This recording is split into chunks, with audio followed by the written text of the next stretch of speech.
So now we are now ready to calculate our depreciation for all of these class of assets. So for the class A, it's gonna be equal to, we're gonna say the minimum of this opening balance, which we reference with F4, multiplied by the CCA rate to deplete the asset, multiplied by that rate, reference that with F4, or the beginning balance of this asset. So that's what we're gonna be doing. So we're taking the negative of those amounts, we will just make that negative. We're gonna do the same thing for class B. It's gonna be equal to the negative. We're gonna be equal to the opening balance multiplied by the percent attributed to that class. The rate is gonna be depreciating at. Reference that cell with F4, or the minimum balance. Close the bracket and we press enter. We go back and we try to reference the beginning cash balance again. We're gonna do the same thing for the class C, equal to the negative minimum of this reference multiplied by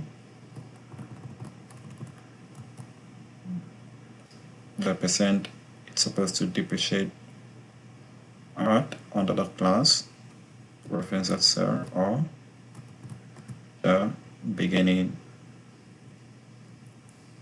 balance.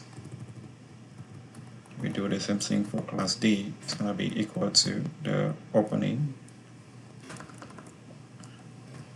negative minimum of the opening, because we're subtracting the depreciation to arrive at the ending balance. Take that number, we multiply it by the percent attributed to class B, reference that, and the beginning balance. Close the bracket and we press enter.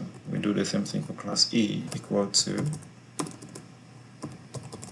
negative minimum of this amount, reference, multiplied by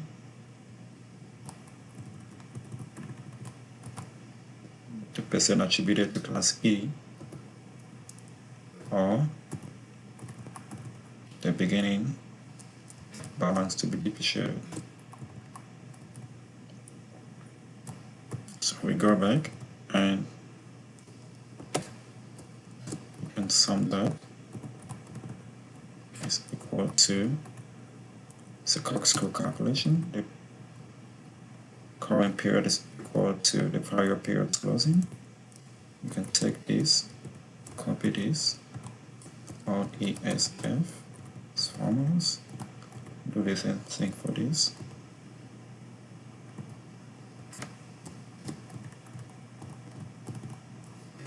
The current period is equal to the prior period's closing.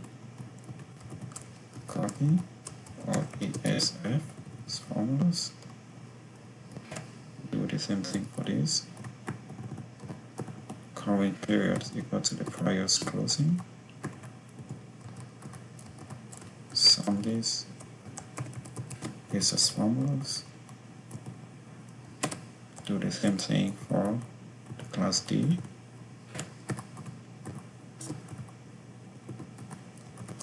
Copy this, or ESF, this is formulas. And the class E,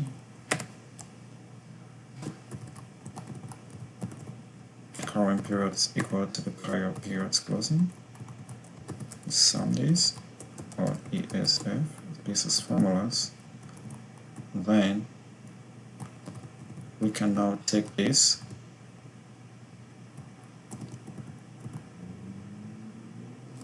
copy it, fill it to the paste it to the end of our cash flows of ESF as formulas.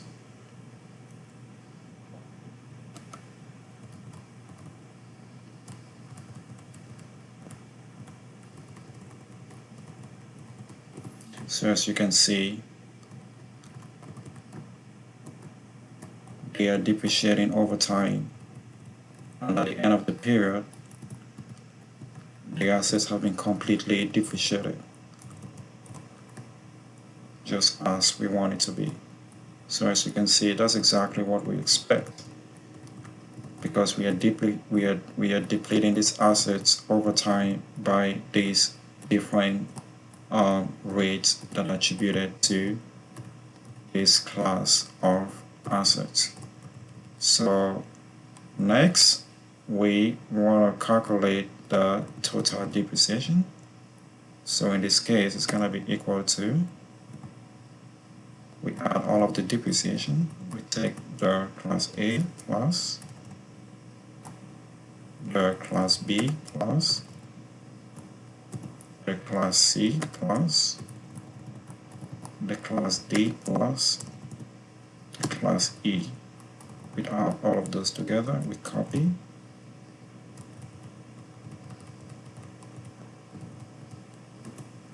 our ESF, this is formulas.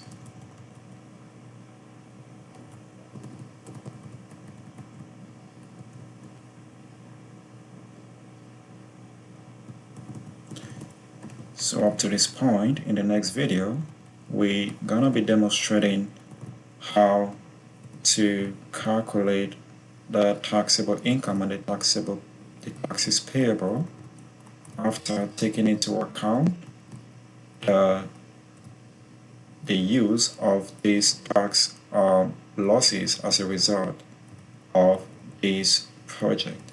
So if there were any tax losses, we would take that into account, and then until when the project breaks even, and then we can have positive cash flow to now start paying taxes into the future.